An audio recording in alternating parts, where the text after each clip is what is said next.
அம்மா எல்லாருக்கும் வணக்கம். எங்கள் அப்பனை எல்லாரும் கேட்டு கமெண்ட் பண்ணியிருந்தீங்க. இப்போ வந்து எங்கள் எல்லாருக்கும் உடம்பு சரியில்லை, ஜுரம். ஒரு வாரமாக ரொம்ப ஜுரம்.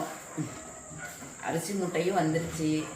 அரிசி மூட்டை வந்து நாங்கள் அதை கூட நாங்கள் கவனிக்கல. அரிசி மூட்டை வெளியிலே தான் இருக்குது, இன்னும் உள்ளே கூட கொண்டு வரல. எங்களால் எந்த வேலையுமே பார்க்க முடியல.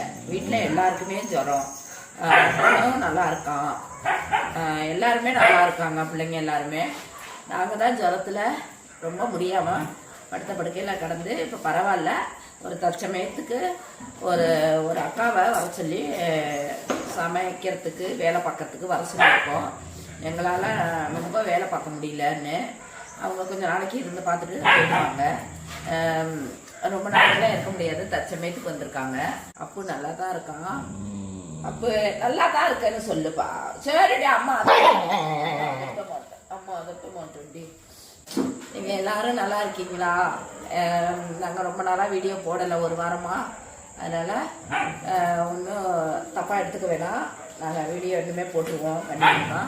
உடம்பு சரியில்லை, மூக்கு அடைக்குது, பேச முடியல, எல்லா பிரச்சனையும் எங்களுக்கு தலைக்கு மேலே இது வந்துடுச்சு.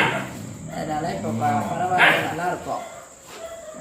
ஊசி போட்டு டாக்டர்கிட்ட போய் நல்லா இருக்கோம்மா. ரொம்ப சந்தோஷம் எல்லாரும் கேட்டதுக்கு. ரொம்ப கஷ்டமாகவும் இருந்துச்சு, எல்லாரும் கேட்குறாங்களே சொல்ல முடியலையேன்னு. ஃபோனை கூட எங்களால் அட்டன் பண்ண முடியல, அவ்வளோ ஜுரம். 2 வருஷம் ஆகுது எனக்கு ஜுரம் வந்து. இப்போ தான் ஜுரம் வந்திருக்கு, அது கடுமையாக வந்துருச்சு. சாப்பிட முடியல, தண்ணி குடிக்க முடியல, எது சாப்பிட்டாலும் ஒரே கசப்பு. இப்போ பரவாயில்ல, நார்மலுக்கு வந்துட்டேன்.